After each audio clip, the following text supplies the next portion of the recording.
Monopoly happens when one company dominates the market, controlling supply and prices while removing competition. This often leads to higher prices, fewer choices, and less innovation for consumers. According to studies, monopolies can be formed due to high entry barriers, resource control, and government policies that favor one specific company. In Islamic perspective, monopolistic practices are discouraged in Islam because they harm society and go against the principle of fairness and public welfare. For example, ihtika or hoarding goods to manipulate prices is strictly prohibited in Islam. Instead, Islamic economics promotes justice and equitable distribution of resources. This video shows how Islamic principles address monopolistic practices, focusing on justice and public welfare. It also compares this teaching with modern economic approaches to show how Islamic values can guide ethical business and create fairer market in today's global economy.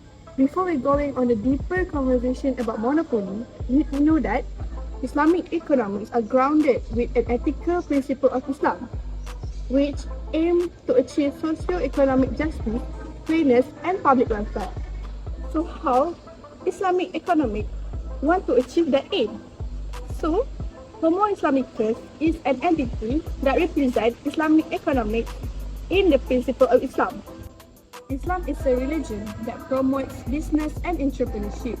However, when we engage in such activity, we need to be honest and do it with ethical because we want to gain acceptance from Allah. I'm going to talk about the comparison between Western and Islamic perspective on monopoly.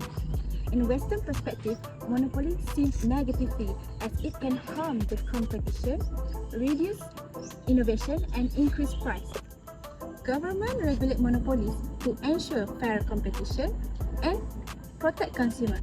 In Islamic perspective, monopoly also seem negatively as they can harm the society and can lead to unfair profit. So, Sharia law is used to regulate this monopoly, as Sharia law forbid the practice like hoarding and price manipulation to maintain fairness. To make it simple, Western views focus on market efficiency and consumer protection, while Islamic views focus on justice, ethical, and societal well-being. Next, I'm going to talk about the monopoly in Islamic law. Monopoly is a normal selling and buying contract with special characteristics. Therefore, its legality also includes in a basic trading contract. The legal condition for sales and purchases in Islam is permissible based on Surah Al-Baqarah verse 275, which means, but Allah has permitted trading and forbidden interest. This rule can also be derived in a legal maxim, which is the origin of something is permitted unless there is an assumption or evidence to the prohibition. Therefore, the Islamic law regarding monopoly is permissible as long as there are no prohibited elements in it, such as oppression and unfairness. Even though monopoly is permitted in Islam, however, monopoly also brings a lot of harmful or negative impact to the society, such as ineffective allocation of resources, rise in prices, lower choices and options to the consumer, and also no quality of product and services. This brings a very frustrated feelings to the consumer. Let's take a look at an alternative to monopoly which aligns with Sharia. But before that, is monopoly really haram?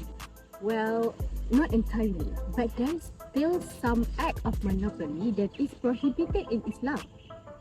Take for example, large tech companies. By offering your services for free, they often close the market to new competitors. How to solve this? Yes, by having perfect competition, ensuring that everyone has an equal opportunity to compete in the market can be an alternative to monopoly, which also aligns with our Islamic principles.